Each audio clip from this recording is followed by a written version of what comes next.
The rifle was standard Academy issue, forged from a compressed titanium alloy that the cadets military rated at 11,000 newtons of tensile resistance before it would even begin to bend. I know that number because I looked it up afterward, 3 separate times, hoping the second and third lookups would give me a different answer than the first. They didn't. 11,000 newtons. And Cadet Mercy Okonkwo Reyes folded that rifle in half, using one hand the way you or I might fold a dinner napkin. And she did it without her expression changing even slightly. My name doesn't matter for this account. What matters is that I was there, in the observation gallery of the Calethorn Military Academy's Great Proving Hall, on the day a 17-year-old exchange cadet from a planet the Cathial Compact had classified as low threat and physically negligible took the ceremonial rifle out of the hands of the Academy's undefeated champion and turned it into scrap in front of 400 witnesses. I was a junior instructor of xenological integration at the time, which is a fancy title that basically meant I was the Academy's designated babysitter for the handful of alien exchange students the Compact led in each cycle, mostly for diplomatic optics. I want to tell you what I saw, because I don't think the official record captured it right. The official record calls it an anomalous strength trial outcome. That's a very polite way of describing the day 400 Cathol cadets went completely silent at the same moment, like someone had reached into the room and switched off the sound. Let me back up though, because you need to understand what the CAL are, and you need to understand what the Great Proving Hall means to them before you can understand why what happened there hit as hard as it did. The CAFAL are what you'd call an apex warrior culture if you were being generous, or a species-wide inferiority complex, wearing armor if you were being less generous. I say that with some affection because I spent 6 years teaching at their premier military academy, and I came to respect them eventually once I understood what drove them. The Cathiae evolved on a low-gravity world with thin atmosphere, and their ancestors were not predators, they were prey. Small, fast, communal, burrowing animals that survived by outrunning things with bigger jaws. Their entire civilization, once they climbed up out of that hole, was built around the desperate, permanent overcorrection of that history. They built the most rigid, most hierarchical, most physically obsessed military culture in this quadrant of the galaxy. Because somewhere in their collective memory, there is still something that remembers being eaten, and they have spent 10,000 years making sure it never happens again. Which brings us to the Academy, and to strength trials, and to a young man named Threxel Van. Threxel was, at the time of the incident, 19 years old, in CAL reckoning, which translates to roughly 22 in Earth years. And he was, without exaggeration, the single most physically dominant cadet the Academy had produced in 11 cycles. He stood 2.5 meters tall. His bone density had been augmented through the standard Cathial elite conditioning regimen, which involves a truly horrifying combination of centrifuge, training, resistance gel, immersion, and a diet that would kill most Earth mammals within a week. He had beaten every cadet put in front of him in the strength trials.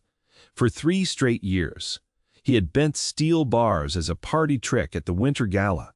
He had, on one occasion that had become Academy legend, lifted the front axle of a supply transport off a trapped groundskeeper with his bare hands, an act that got him a commendation and a portrait in the East hallway that I used to walk past every single day on my way to the faculty lounge.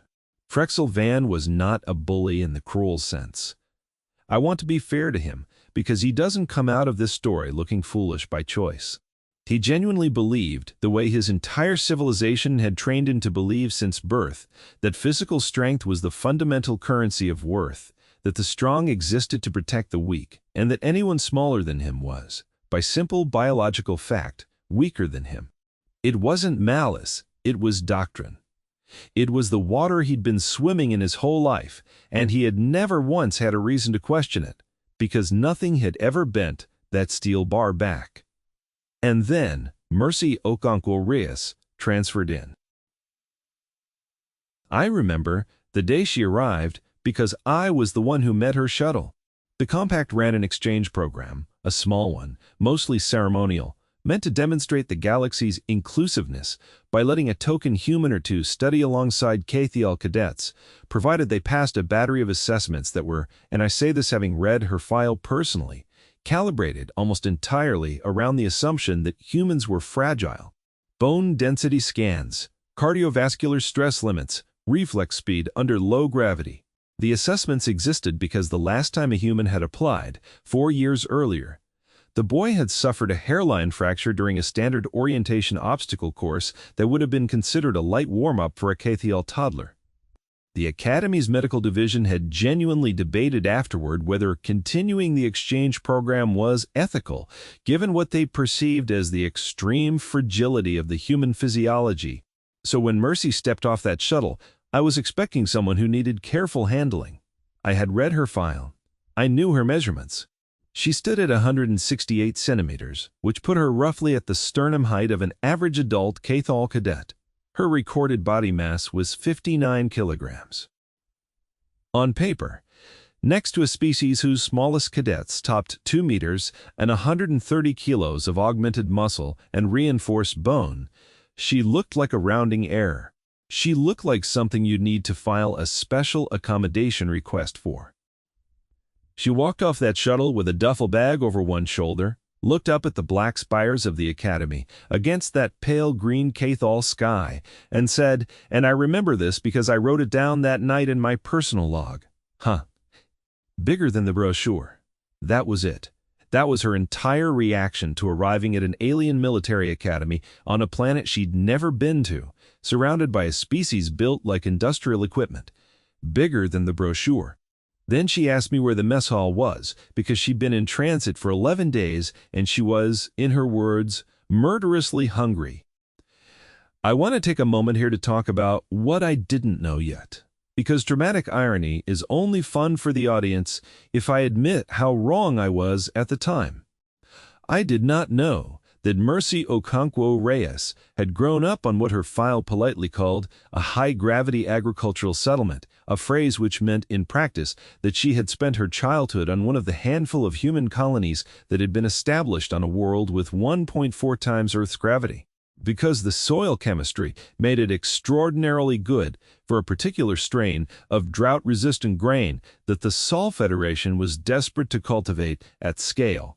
I did not know that children raised on colonies like that develop bone density and connective tissue strength that Earth-normal humans simply don't have, as a straightforward biological adaptation to hauling their own body weight around under conditions that would leave an unadapted person exhausted after an hour. I did not know that her family had run cargo lifting operations for 3 generations, moving grain sacks and machine parts by hand, because automated lifters were expensive and human labor on a high-gravity colony full of people bred for exactly this kind of work was not. I did not know that she had been competitive in something called strongwoman sport since she was 12 years old, an obscure Earth pastime involving the lifting and carrying and throwing of increasingly absurd objects, which I assumed, when I eventually looked it up out of professional curiosity, was some kind of joke sport for entertainment purposes only, and not, as it turned out, something with a genuine and rigorously documented competitive record behind it. I knew none of this. What I knew was a 59-kilogram girl who was murderously hungry and thought the Academy looked bigger than the brochure. So I took her to the mess hall, and I watched her eat what I conservatively estimate was 4 times the caloric intake of an average Kathiel cadet in one sitting, and I made a note in my log that human metabolism appeared to run unusually hot, and I genuinely thought that was the most interesting thing I'd learned about her that entire first day. The next few weeks were, from an integration standpoint, a triumph, and from a comedy standpoint, occasionally spectacular. Mercy was placed in the standard first cycle cadet track alongside about 60 Kaal cadets. Her nominal age, Threxel Van not among them, since he was a senior cadet in his final year, and generally kept separate from underclassmen except during formal academy-wide events. She struggled initially with the academic material, not because she wasn't sharp, but because the Kathiel educational framework is built around a level of rote memorization of military doctrine and hierarchy, structure that Earth education, generally speaking, does not emphasize. She struggled, If I'm honest with the social dynamics too, because Cathol cadet culture runs on a rigid dominance hierarchy that is established early and enforced through, among other things, casual physical demonstrations of strength that would get a human school shut down and several administrators arrested. What she did not struggle with at all, in any way, on any occasion, was anything physical. The first time I noticed something was during a routine equipment transport exercise in her second week. Cadets were assigned to move supply crates from the depot to the training yard. Standard labor rotation meant partly as basic fitness maintenance and partly, I suspect, as a subtle reminder to the cadets of what their bodies were for. The crates were rated for 2 cadet lift, meaning they were built assuming 2 KL cadets working together to move them. Mercy picked one up by herself, tucked it against her hip like a grocery bag, and carried it the full 200 meters to the yard without breaking a sweat, all while a cluster of Cathol cadets stood there literally staring at her, because in their entire cultural framework, a being her size simply should not have been physically capable of that action. I remember one of them, a cadet named Osik, asking her, with what I can only describe as genuine scientific confusion, whether she was using some kind of concealed exosuit. She laughed, assumed he was joking, and told him, no, she just did this for fun back home. There was a whole sport built around it, and then she asked if he wanted to grab the other side of the next crate and see who finished first. He did not take her up on that offer. I don't think his ego could have survived it. Honestly, and in retrospect, he was right not to try. Word started to spread, after that the way it does in any close hierarchical institution, which is to say, quietly at first, in the margins, in the mess hall, in the barracks, in the particular tone Cathol cadets use, when they're discussing something that doesn't fit their model of the universe. The human girl carried a 2-cadet crate alone. The human girl outhauled Desicor on the rope pull during physical conditioning, and Desicor had been runner-up in the junior strength trials the year before.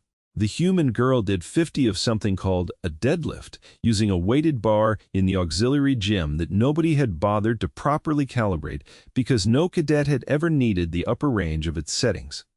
And when the equipment technician finally checked the numbers afterward, out of simple curiosity, he found she'd been lifting a load that put her gadger, by mass relative to body weight, in a percentile that made him check the machine's calibration twice, assuming it must be malfunctioning. I want to be honest that even as all of this was happening, even as I personally watched some of it happen, I did not fully update my own assumptions. I want to sit with that for a second, because I think it's the most important part of this story, more important even than what eventually happened in the proving hall. I had degrees in xenological integration. I had spent 6 years working directly with alien exchange cadets. I considered myself, and I want to be honest that this is a slightly embarrassing thing to admit now, unusually free of the casual condescension that a lot of my colleagues showed towards smaller species. And even I found myself explaining away what I was seeing. I told myself it was probably some clever leverage technique. I told myself human joints must work differently, more efficiently somehow. That she was compensating with technique for what she lacked in raw output. I told myself almost anything except the simple, true thing, which was that this 59-kilogram teenage girl was, pound for pound, and quite possibly, in absolute terms, as well, one of the strongest individual beings on that entire campus, Cathol cadets included, and I did not want to believe that because it did not fit anything. I thought I knew about the universe's basic architecture of size and power. I think that's worth sitting with because it's exactly the mistake that the Kao Compact, as an institution, had built its entire threat assessment doctrine around. There is a classification system the Compact uses for newly encountered species, a scale that rates perceived physical threat on 12 axes, everything from bite force to bone density to reflex speed to projected combat endurance and humanity. When it was first surveyed by a low-level compact trade delegation, almost 30 years before this story takes place, had been rated a 4 out of a possible 50 on the aggregate threat index. A 4. I looked up the actual survey report once, years later, out of morbid curiosity, and the summary line, translated roughly from Cathol administrative dialect, read something like this: Subject species presents minimal physical threat profile.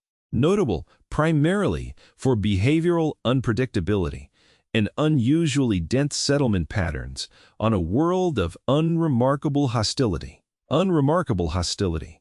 I want you to remember that phrase, because we'll come back to it. The survey had been conducted, as these things usually are, by observing a small, carefully selected sample of human civilian populations in controlled diplomatic settings, mostly urban administrative centers and a couple of university campuses, chosen because they made for convenient, orderly first contact sites. Nobody from that delegation had ever set foot on a colony world with 1.5 times standard gravity, where children haul feed sacks before they're strong enough to properly argue with their parents about it. Nobody had cross-referenced Earth's own historical fossil record, which, had anyone bothered to look, would have told them that the ecosystem that produced modern humans was one that had, at various points, included predators, several times human body mass, and that the species had spent the majority of its existence not at the top of that particular food chain, but rather squarely in the middle of it, clawing upward through sheer persistence and group cooperation and a truly disturbing willingness to use tools to solve problems that other species solved with teeth. Unremarkable hostility. The Cathal Compact had looked directly at humanity's home planet and its history, and simply failed to do the math. Ha!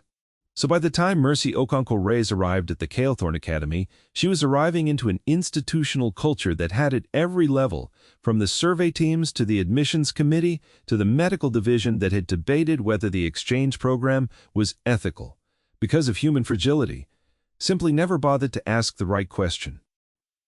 Nobody had asked what happens to a human raised somewhere other than a comfortable administrative center on Earth's gentlest continent. Nobody had asked what strong woman sport actually was as a competitive discipline, or looked up what the current world records were, or considered that a species capable of producing 4 billion tons of annual grain output using manual labor on high-gravity colonies might have quietly developed some very serious individuals along the way. I certainly hadn't asked those questions.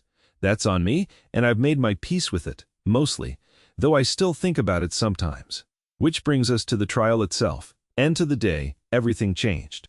The Great Proving Hall sits at the physical center of the Calethorn campus, a vast domed structure with a floor of packed obsidian black stone that the Academy claims, with typical Cathial understatement, absorbs impact energy in a way that reduces the risk of serious injury during trial combat. I want to be clear that this is a low bar, because castle strength trials are not gentle affairs. They involve real weapons, real force, and a cultural framework that treats minor injuries during a trial as an acceptable, even honorable, cost of demonstrating strength. The gallery seating rises in tiers around the entire dome, capable of holding the full cadet body plus faculty, and, on ceremonial occasions, visiting dignitaries. And on the day I'm describing, every single one of those seats was occupied, because it was the founding cycle exhibition, the single largest ceremonial event of the Academy year, and Threxel Van, as reigning, undefeated champion, was scheduled to perform the traditional strength demonstration that closes the ceremony. The tradition works like this.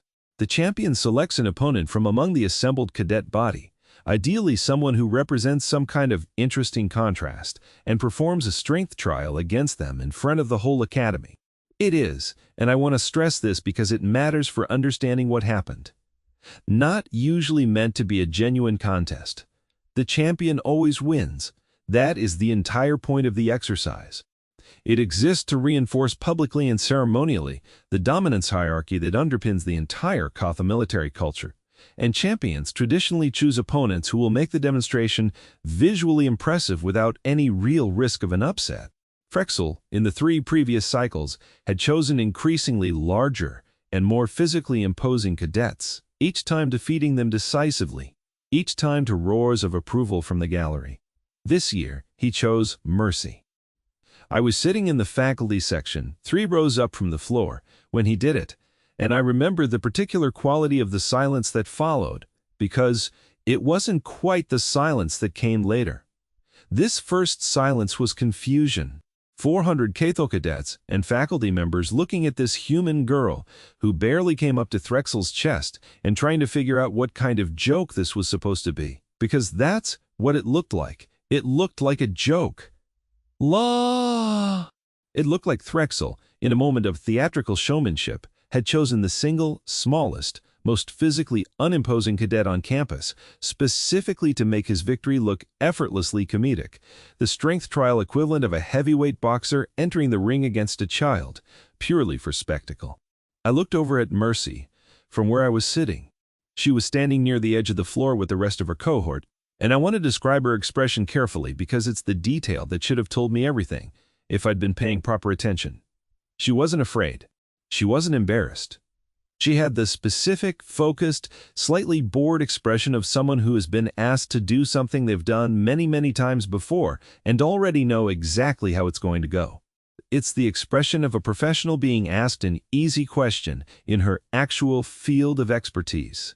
Threxel raised his hand and called her forward, and I remember the exact words he used because the Academy's public address translator rendered them into standard trade dialect for the benefit of any visiting dignitaries, and I wrote them down afterward, still slightly stunned. He said, "Small one, come forward. The Academy should see what true strength looks like, and the contrast will serve the lesson better than another cadet my own size." There was scattered laughter across the gallery. Not cruel, exactly, or not entirely cruel, more the easy, comfortable laughter of an audience that has already decided how a scene is going to play out and is simply enjoying the anticipation. A few cadets near me were placing informal side bets on exactly how quickly it would end, and exactly how the human girl's expression would change once she understood what she'd agreed to. Mercy walked out onto the obsidian floor, and I remember she rolled her shoulders once, the way an athlete does before stepping up to a bar, a small, economical gesture that meant absolutely nothing to the 400 people watching her because none of them had ever seen a human warm up before a lift. Threxel, for his part, was magnanimous in the way that only someone utterly secure in their own dominance can afford to be. He offered her the traditional pre-trial address, the ceremonial words the champion speaks to an opponent before a strength trial begins, a formal little script about honor and contest and the mutual respect between strong bodies, and I remember watching him deliver it with a slight, indulgent smile. The kind of smile you might give a child who has insisted on trying to lift something clearly too heavy for them, because you don't want to discourage the effort, even though you already know exactly how it ends. The strength trial format that year, per tradition, was the presentation trial, one of the oldest and most ceremonially significant of the various trial types, and I need to explain what it actually involves, because it's the detail the whole story turns on. In a presentation trial, the champion offers his own ceremonial weapon, whatever weapon he has been issued, as a mark of his rank and standing, to his chosen opponent, and the opponent's task is simple: hold it, demonstrate control over it, and hand it back intact. It is, on the surface, an almost gentle ritual, a symbolic passing of an object between two cadets meant to demonstrate mutual respect. But it is also, and everyone in that hall understood this instinctively, a deeply loaded gesture, because a Cathal champion's ceremonial rifle is a genuinely enormous, genuinely heavy piece of forged alloy, built to Cathal proportions and Cathal strength standards, and the unspoken subtext of the ritual, the part nobody says out loud but everybody understands, is that the weaker opponent will visibly, publicly, struggle just to hold the weapon upright. That struggle is the entertainment. That struggle is the entire point.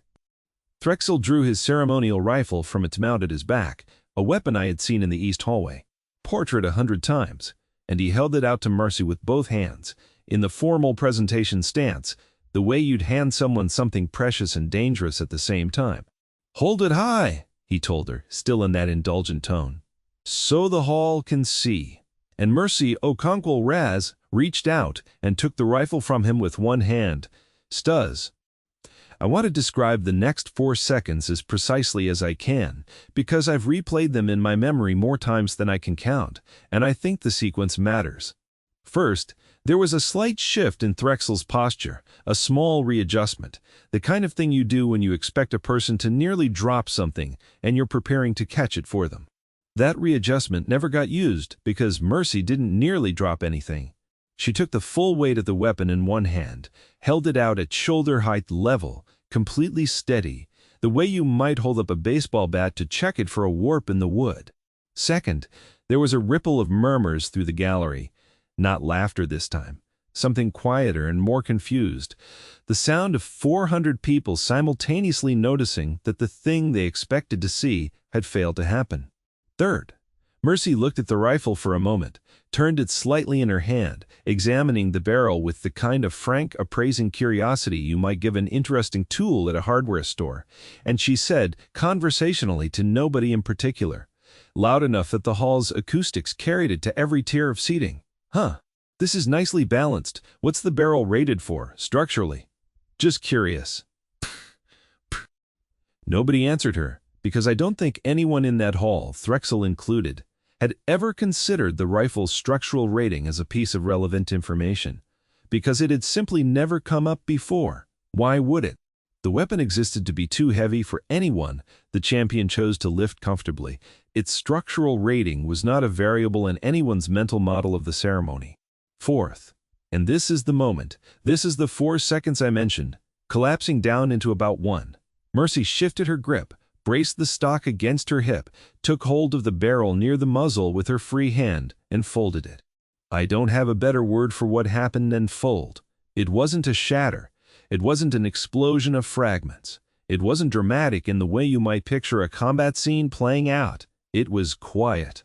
There was a low groaning shriek of stressed metal, the specific sound of an alloy being pushed past its yield point, and the barrel bent in a smooth, continuous arc, folding back on itself until the muzzle was pointing almost directly at the stock, the whole rifle now resembling something closer to a closed pocket knife than a weapon. She did it in one motion, unhurried, her expression not changing at all, the same focused, faintly bored expression she'd worn walking out onto the floor. Then she held the folded rifle back out to Threxel, offering it in the same formal, two-handed presentation stance he had used to hand it to her, a small, deliberate mirroring of the ceremony's own choreography. And, she said, and I want to get this exactly right, because I wrote it down within the hour while it was still fresh. Trial complete. Returning your weapon, intact, as agreed. It's just a little more aerodynamic. Now, I have never in 6 years at that academy in any lecture, any ceremony, any crisis drill, heard a silence like the one that followed those words. I want to try to describe what 400 tensile cadets going simultaneously, completely silent, actually sounds like, because it's not the same as human silence, and it's worth understanding why. Thal physiology includes a resonant chest cavity structure that produces a low, constant, barely audible hum during normal breathing, a kind of background biological static that fills any large gathering of cal individuals, so continuous that most people who work around them stop consciously noticing it after a few months. The way you stop noticing traffic noise if you live in a city long enough. I had stopped noticing it years before. In that moment, in the great proving hall, that background hum simply stopped, all at once across 400 throats, because every single cadet and faculty member in that dome had, in the same half-second, forgotten to breathe normally. And in the absence of that hum, the silence had a texture to it, a kind of heavy, ringing quality, like the moment after a very large bell stops. I looked at Threxel.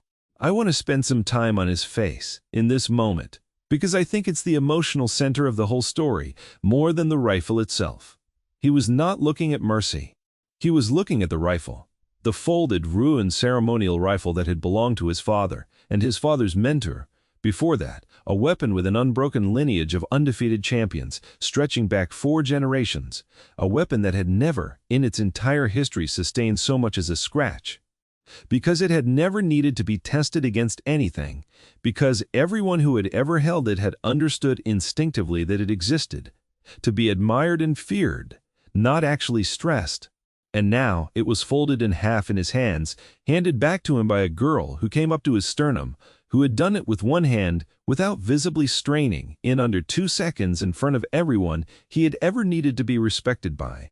I watched something happen to his face that I can only describe as a total structural collapse of a worldview, compressed into about 3 seconds of visible expression.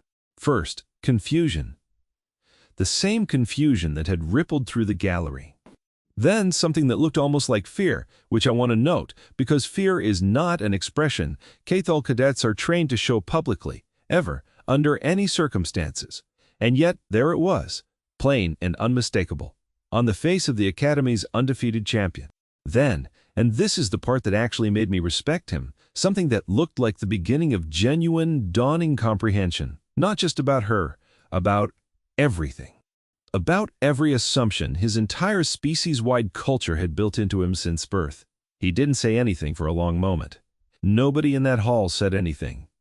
And then, very quietly, in a voice that had lost all of its earlier indulgent theater, he asked her a question, and I think it's the most important question anyone asked that entire day. "How?" he said. "Is that possible?" And Mercy, still holding the folded rifle out to him, waiting for him to take it back, gave the most Mercy answer I think any human being has ever given in the history of alien diplomatic incidents. She shrugged one shoulder and said, "Grip strength, mostly, and leverage. You guys build these things, assuming nobody's going to actually pull sideways on the barrel while bracing the stock against something solid. It's a structural blind spot. No offense. Also, I grew up doing this kind of thing for fun." So, for fun. I want to sit on that phrase, because I think it's the single most devastating detail in this entire story. More devastating even than the physical act itself, because it told 400 Cathael cadets, in real time, that the thing they had just watched, the thing that had shattered a 4-generation ceremonial artifact and reduced their undefeated champion to visible public shock, was not even close to the upper limit of what this girl was capable of. It was a hobby. It was recreation. It was the thing she did in her downtime. Back home, on a colony world the Compact's own threat assessment had rated a 4 out of 50. Threxel took the folded rifle back from her with both hands. Very slowly, very carefully, the way you might take back something you suddenly understood you had never truly appreciated the danger of. And I watched him look at it for a long moment before he looked back up at her, and he did something that I think, honestly, is the moment this story is actually about, more than the rifle, more than the silence, more than any of the spectacle. He bowed to her. A full formal Cathael bow, the kind reserved for addressing a superior officer or a visiting head of state, the kind of bow I had literally never once, in 6 years, seen a Cathael cadet give to anyone below the rank of full commander. "I withdraw the trial," he said, his voice carrying clearly through that ringing silence. "I concede. I ask the Academy to record that I was defeated, decisively, and that the defeat was earned.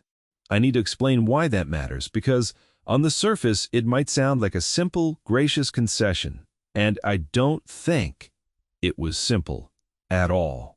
Cathael culture, as I've said, is built around dominance hierarchy as its central organizing principle, and conceding defeat, publicly, without even attempting a counter-demonstration or a face-saving technicality, is about as close to a complete inversion of expected Cathael behavior as you can get.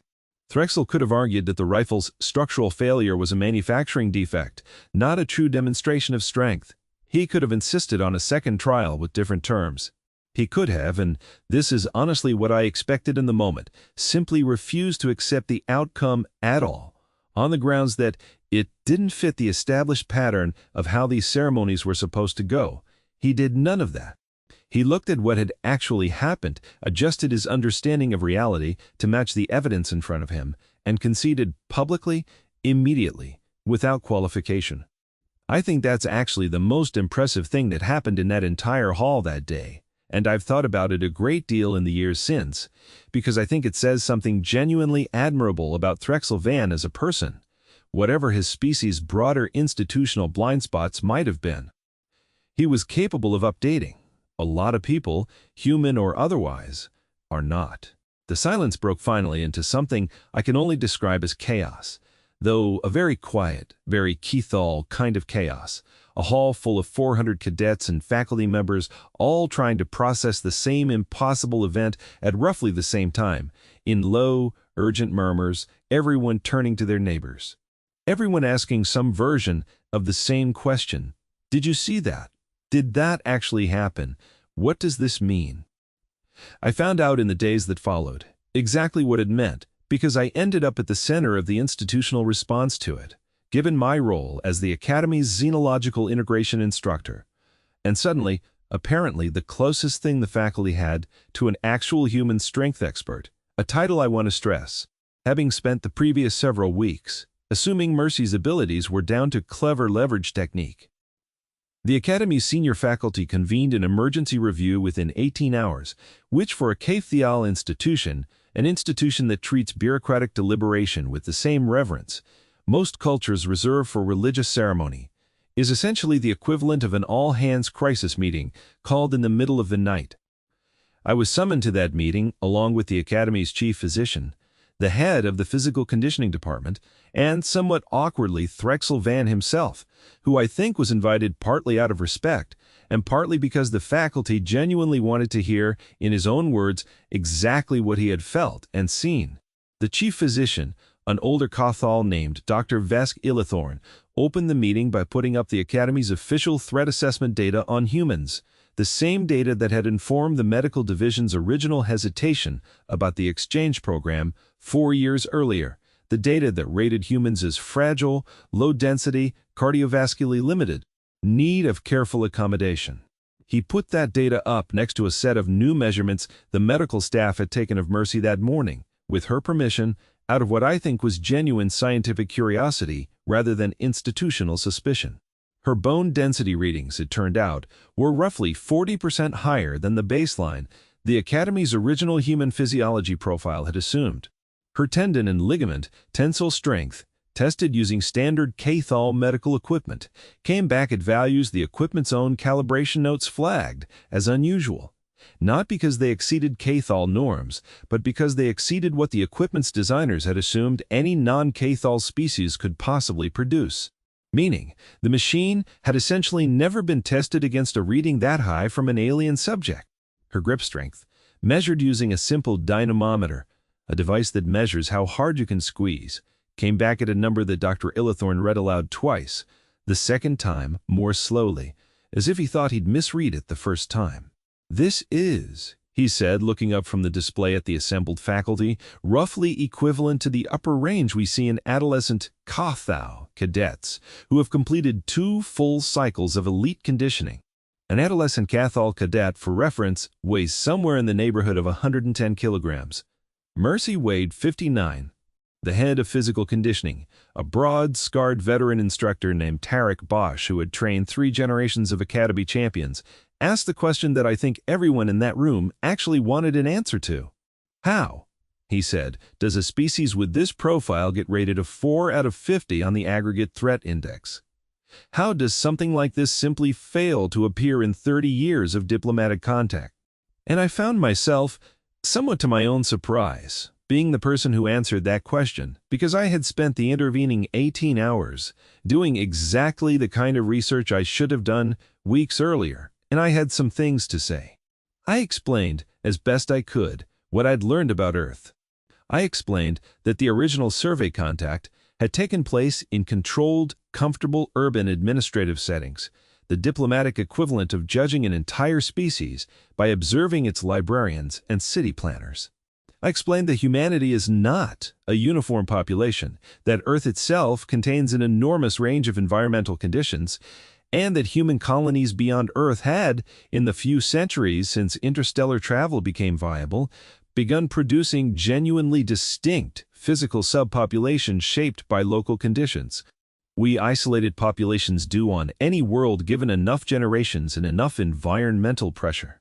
I explained Mercy's specific background, the high-gravity agricultural colony, the manual cargo work, the strong woman sport tradition that, once I'd actually bothered to research it, instead of assuming it was a joke, turned out to have documented records of unassisted human beings lifting and carrying loads that would make most cadets take a long, thoughtful pause. And then I said the thing that I think actually landed hardest in that room, the thing that made Dr. Illithorn go very quiet and made Tarek Bosch set down the data slate he'd been holding. I told them that Mercy Okonkwo Reyes was not, as far as I could determine from her file, and from what she told me in casual conversation, considered an exceptional outlier among people from her specific background. She was a solidly above-average competitor. In her sports, Junior division, respected but not record-holding. A normal, talented teenager from a community that produced people like her on a fairly regular basis. The way a cadets academy regularly produces cadets who can lift heavy things. Because that's simply what the environment and the culture there selects for and trains toward. She was not humanity's secret weapon. She was not some rare genetic anomaly. She was, roughly speaking, an ordinary product of a specific, demanding place. And there were, by her own estimate when I'd asked her directly, several 100,000 people scattered across a handful of human colonies who could probably do a rough approximation of what she'd done to that rifle. Some of them considerably more easily than she had. I remember the room's reaction to that particular detail, because it was the moment the meeting stopped being about mercy, specifically, and started being about the much larger, much more uncomfortable question underneath everything, which was, what else has the aggregate threat index gotten wrong, and how badly, and about how many things? Drexel, who had been quiet for most of the meeting, spoke up at that point, and I want to include what he said because I think it's the most honest piece of institutional reflection that came out of the entire incident. We build our entire assessment of a species, he said, around what that species chooses to show us, and around the conditions we choose to observe them in. We looked at a garden and called it the whole world. I did the same thing on that floor yesterday. I looked at her size, and I called it the whole truth of her. I have spent 3 years believing I understood the shape of strength, and I understood, it turns out, only the shape of the strength I had been trained to expect. I would like to know what else I have failed to see, because I suspect this will not be the last time a small thing has been carrying a very large truth that nobody bothered to ask about. That quote ended up eventually in a modified form in the Academy's revised cadet ethics curriculum, which I think is a genuinely remarkable outcome for an institution that 18 hours earlier had been operating on the assumption that a 59-kilogram exchange student needed careful physical accommodation. The formal consequences of the incident took a few different shapes over the following months, and I think it's worth walking through them, because the story doesn't really end at the moment the rifle folds.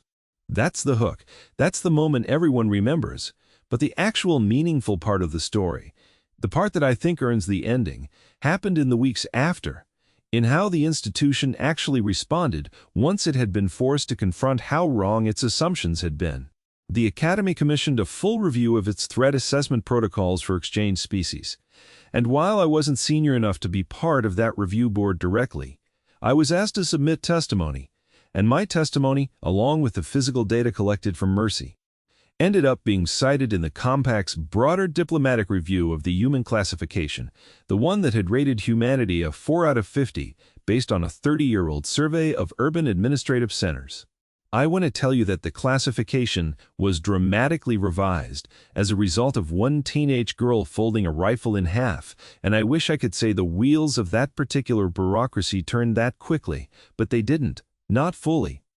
Institutions are slow, and the Compact's classification system had 30 years of inertia behind it. Plus, I suspect, a fair amount of institutional embarrassment at stake in admitting how badly the original assessment had missed the mark. But the review was opened. A formal flag was placed on the human threat classification, noting significant unaccounted variance in physical capability across human subpopulations. And a request was filed for expanded survey access to non-urban human settlements, including the high-gravity colonies, which, as far as I know, is still slowly working its way through several layers of Compact diplomatic approval. Even now, slow but moving, I've learned to take what I can get from bureaucracies like that. The Academy itself changed more quickly than the Compact did, because an academy is a much smaller, much more immediately accountable institution than a galaxy-spanning diplomatic body. The strength trial curriculum was quietly rewritten to remove the assumption baked into it since its founding that physical capability could be reliably estimated from body size and species baseline alone. New cadets, regardless of species, were now given individualized baseline assessments rather than being slotted into preset expectations, a change that Tarek Bosch, to his credit, pushed through personally, and which he told me privately he considered long overdue, embarrassingly so. Given how obviously flawed the old system had been the moment anyone actually stress-tested it. And Threxel Van, the undefeated champion, who was no longer undefeated, did something that I think is the real emotional resolution of this story. More than any of the institutional paperwork, he asked Mercy to train with him. I want to describe this because it surprised me, and I think it would have surprised anyone who only knew the Cathal reputation for pride and hierarchy and had never actually spent time with individual Cathal people, who are, I promise you, considerably more capable of humility and curiosity than their culture's harshest stereotypes suggest. Threxel approached her about a week after the incident, once the initial shock had settled into something more like fascinated academic interest across the whole cadet body. And he asked her, formally, respectfully, whether she would be willing to teach him what she knew about leverage and grip technique, the specific mechanical principles she'd used to fold the rifle. Because he said, and I remember this conversation because I happened to be present for it, that he had spent 3 years training to be strong in exactly one way, the way his culture had taught him to be strong, and he had just learned, decisively, publicly, front of everyone whose respect he'd spent his whole life cultivating, that there were other ways of being strong that he had never once considered, and he did not want to go through the rest of his life having learned that lesson and then simply set it aside. Mercy said yes on one condition, which was that he teach her some of the Cathal grappling techniques she'd been getting quietly demolished in during her own combat training, because, and I remember her saying this with real, genuine cheerfulness, being incredibly strong doesn't help you very much if someone twice your reach knows exactly how to get you into a joint lock before you can use any of it. It was, I think, the most sensible and mutually respectful trade either of them could have made. And it turned into, over the following months, something that I watched with a lot of quiet satisfaction, a genuine friendship forged in a training yard between two people who had started that relationship as an intended joke and a punchline that never arrived, and who ended it as, near as I could tell, something more like colleagues, or maybe even something closer to siblings in arms, a phrase that doesn't quite translate cleanly out of Cathal, but that I think captures the shape of what grew between them. I want to close this account with something that happened almost a full academic cycle later, because I think it's the detail that best captures what actually changed in the end, and it's not really about strength at all. And the Academy held its next founding cycle exhibition, roughly a Cathal year after the incident, and by tradition, the closing ceremonial address is given by the reigning champion. Threxel, having formally conceded his title, was no longer the reigning champion. That honor had passed through the Academy's proper channels to the cadet who had defeated the most opponents across the preceding cycle in the newly revised, individually calibrated trial system, and that cadet, somewhat to the delight of the entire faculty, and somewhat to nobody's genuine surprise, was Mercy Okonkwo Rias. She stood at the center of the great proving hall, in front of the same 400 cadets and faculty who had gone silent a year earlier, and she gave the traditional closing address, which is normally a fairly formal ceremonial recitation about strength and honor and the responsibilities of the powerful toward the less powerful. She gave that recitation, more or less, as tradition required, but she added something at the end, something that wasn't in the official script, and I want to end this account with her words, because I think they say everything I've been trying to say in a way I can't quite manage on my own. She said, "A year ago, I stood on this floor, and everyone in this hall assumed they already understood exactly what I was capable of because they'd measured my height and my mass and run the numbers through a formula that had worked fine for every cadet who'd ever come through these doors before me. And they were wrong, not because the formula was stupid, but because the formula had simply never been tested against something it wasn't built for. I want to say, because I think it matters, that I'm not actually the point of this story. I'm not special among my own people in the way you've all decided I am. Where I come from, there are people who could outlift me on their worst day.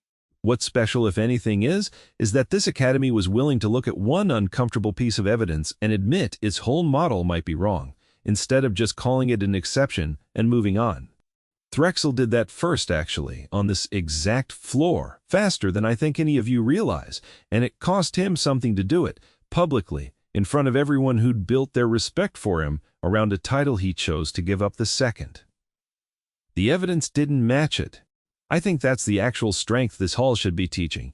Not how hard you can grip a bar, how honestly you can grip the truth when it turns out to be inconvenient. There was a pause. After she said that, a different kind of pause than the ringing silence from a year before. Quieter, more thoughtful. The pause of an audience actually sitting with something rather than simply being stunned by it. And then Threxel Van, sitting in the front row of cadets, no longer champion, stood up first and began the traditional closing applause, a slow, rhythmic striking of the flat of the hand against the chest plate that Cathol cadets use in place of clapping. And within a few seconds the entire hall had joined him, 400 cadets and faculty members. And went on for a long time, considerably longer than tradition strictly required. I still teach at the Calethorn Academy, or I did, until fairly recently. I've kept in touch with Mercy over the years, since she completed her exchange cycle and returned to Sol Federation service.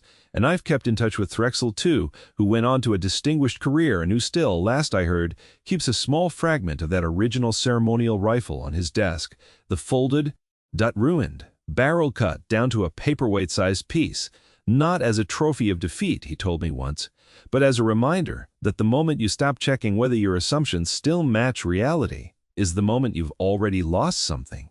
I think about the aggregate threat index sometimes, that survey rating humanity a 4 out of 50 unremarkable hostility. And I think about how confidently an entire civilization can build its understanding of another species on a foundation that turns out to be, in the most literal sense, untested.